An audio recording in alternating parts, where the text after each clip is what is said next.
যে চরিত্রহীনা মহিলা। এই দুনিয়াতে বাচ্চা জন্ম দিলে শুধু মা হওয়া যায় না, মা হতে গেলে তার বৈশিষ্ট্য সম্পর্কে জানতে হয়। নাকফুল পরে তোমাকে অনেক সুন্দর লাগছে, বউ বউ একটা লুক এসেছে। আম্মু, তুমি আজকে অফিসে যাওনি? আর এই আঙ্কেলটাকে? আর কে তুমি, আর আমাকে কেন আম্মু বলছো? তুমিই তো আমার আম্মু। আর তুমি তো কখনো এই আঙ্কেলটাকে আমাদের বাসায় নিয়ে যাওনি। না না মা, তোমার কোথাও ভুল হচ্ছে। আচ্ছা মা, কে তুমি? আম্মু, আমি সুমাইয়া। আর তুমি আমাকে চিনতে পারছো না? আরে দেখো না, কার বাচ্চা এসে আমাকে আম্মু আম্মু বলছে।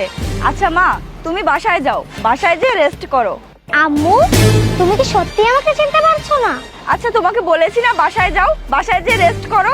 আম্মু, আব্বু আসছে, চলো না আমরা সবাই মিলে বাসায় যাই।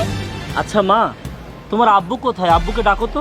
আরে তুমিও না, বাচ্চার একটা কথা নিয়ে তুমিও পড়ে আছো। চলো তো এখান থেকে।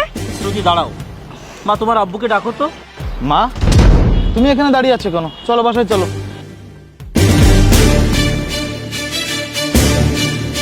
শ্রুতি, তুমি এখানে আজ অফিসে যাওনি?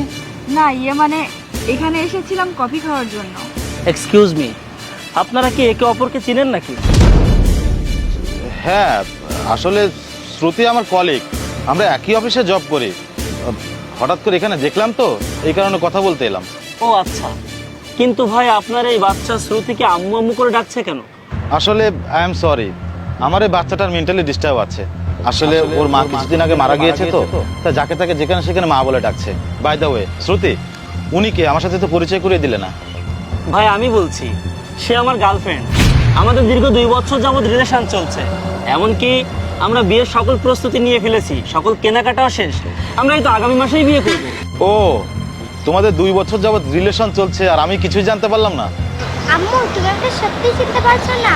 আমি তোমার মেয়ে সুমাইয়া। তাই চুপ কর, চল এখান থেকে। 1 মিনিট, এখানে কি হচ্ছে আমি তো কিছুই বুঝতে পারছি না। এই তোমাদের মধ্যে কেউ আমাকে ক্লিয়ার করে বলো তো আসল কাহিনীটা কি? মানে আই এম সরি, তোমার কাছ থেকে একটা সত্য লুকানো হয়েছে, যেটা আমি তোমাকে কখনোই বলিনি। আসলে কামরুল আমার হাজবেন্ড আর সুমাইয়া আমার মেয়ে। তার মানে তুমি আমার সাথে এতদিন যাবত চিট করেছো? শ্রুতি, আমি তোমার কি ক্ষতি করেছিলাম যে তুমি আমার সাথে এমনটা করলে? তোমার স্বামী আছে, তোমার বাচ্চা আছে, তুমি বিবাহিত, তাহলে তুমি আমার সাথে এমনটা কেন করলে? আরে শ্রুতি, তোমার ছোট্ট বাচ্চা এসে তোমাকে আম্মু আম্মু করে ডাকলো, আর তুমি তাকেই কিনা অস্বীকার করলে? তোমার মতো একটা জঘন্যতম নারীর সাথে আমি রিলেশনে গিয়ে অনেক বড় ভুল করেছি। তুমি আমার সাথে যোগাযোগ করার চেষ্টা করবে না, এরপর থেকে তুমি আমার সাথে যোগাযোগ করার চেষ্টা করবে না। যদি কখনো যোগাযোগ করার চেষ্টা করো তাহলে ফলটা ভালো হবে না। আমাকে অপমান করার জন্য, আমাকে হ্যারাসমেন্ট করার জন্য আমি তোমার মানহানি মামলা দিব।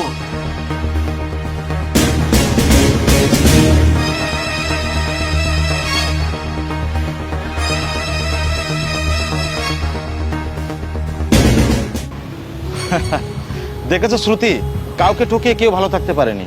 তুমি আমার সাথে যে কাজটা করেছো, এটা তুমি একদমই ঠিক করোনি। কামরুল, আমি আবেগে পড়ে এই কাজটা করে ফেলেছি, তুমি আমাকে ক্ষমা করে দাও। আমি তোমাকে কথা দিচ্ছি, নেক্সট টাইম আমি আর এমন ভুল কখনোই করব না। Shut up! ক্ষমা করবো তাও তোমাকে?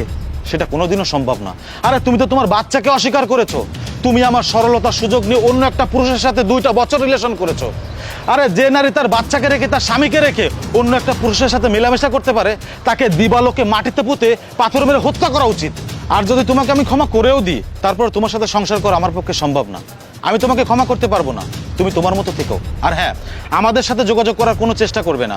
তুমি বাকি জীবন কাটানোর জন্য এমন কাউকে খুঁজে নাও যে তোমার মতো চরিত্রহীন। মা, চল। দাঁড়াও বাবা, এই যে চরিত্রহীনা মহিলা। এই দুনিয়াতে বাচ্চা জন্ম দিলে শুধু মা হওয়া যায় না, মা হতে গেলে তার বৈশিষ্ট্য সম্পর্কে জানতে হয়।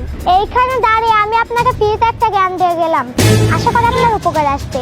এরপরে যখন আপনি অন্য একটা ঘরে যে অন্য একটা বাচ্চার মা হবেন, তখন মায়ের বৈশিষ্ট্যটা কি এটা শিখে নেবেন।